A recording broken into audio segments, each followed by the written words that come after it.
Bonsoir à vous, merci de me recevoir. Je vous en prie, merci à vous. On vient de le voir dans ce reportage, ce samedi, là, sur le quai, c'est la fête. C'est le mot.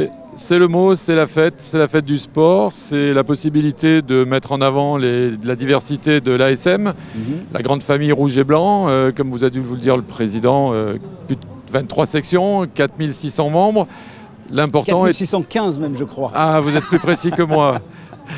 C'est l'opportunité, je dirais, de rassembler toutes ces différentes sections et surtout, c'est la possibilité qu'elles se découvrent parce que dans un monde un petit peu individualiste, c'était bien que chacun voit qu'est-ce qui se passe aussi à côté. Oui, quel est l'objectif de cette journée? Qu'est-ce que vous attendez de cette journée? Ce sont deux choses. D'abord, fêter les 100 ans parce que bon, c'est un événement qui est nécessaire de le fêter, c'est quelque chose d'important. C'était de réunir et de montrer la diversité de l'AS Monaco. Et au sein même de l'activité de l'ASM, c'était que les uns et les autres se connaissent un petit peu plus, toujours liés justement à cet individualisme que l'on rencontre de plus en plus. Et comme on a une population de moins de 7 ans jusqu'à plus de 77 ans, c'est un moyen quand même de faire un trajet, le passé, le en cours, le futur, et on va se positionner sur ces deux points-là.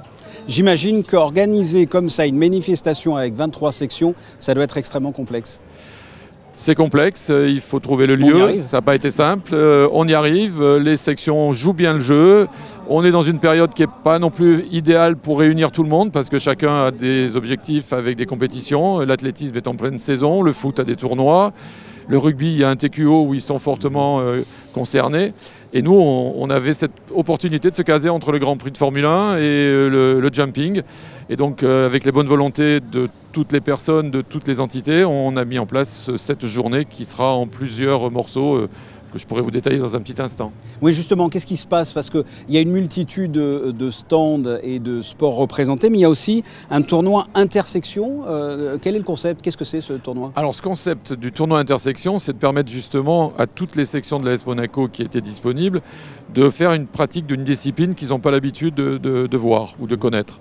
Alors ça va sur des sports collectifs comme le basket, le hand, mais on a aussi l'athlétisme, on a aussi du laser qui va permettre dans l'activité pentathlon de faire découvrir quelque chose qui est complètement pour eux nouveau. Donc c'est vrai que c'est faussement une compétition, même si on met un petit barème et qu'on reste des acteurs compétitifs, mais c'est une possibilité justement de créer ce mélange et de faire en sorte que les sportifs se croisent. Et à côté de ça, bien évidemment, les entités qui ne pouvaient pas monter les différentes activités de l'intersection, elles sont toute la journée dans le village qui a été conçu avec des animations et des démonstrations. Et il y a un super calendrier, je pense, pour que tout le monde, parce que c'est ouvert à tout le monde, on attend le maximum de personnes, avec, je l'espère maintenant, du beau temps, parce qu'on a quand même eu quelques difficultés pour monter tout ça. Mais je pense qu'on va pouvoir attirer du monde et que ça permettra de faire en sorte que les deux objectifs soient atteints. Le mélange des genres au sein des gens de l'ASM, la possibilité de faire cette démonstration et de créer, de montrer que cette grande famille existe bien avec toutes ces sections sur le port. Avec en point d'orgue, en finalité, le grand concert de Big Flo et Oli. Voilà, j'allais y venir. Ça, c'est quelque chose qui a été intelligemment, je pense, pensé. C'est une prolongation de la fête de la musique. C'est un partenariat, une coopération avec la mairie de Monaco. Le gouvernement bien évidemment et l'AS Monaco, l'un mis dans l'autre, ça permet de faire venir, je pense, des artistes qui sont très connus, qui répondent un petit peu à toutes les générations.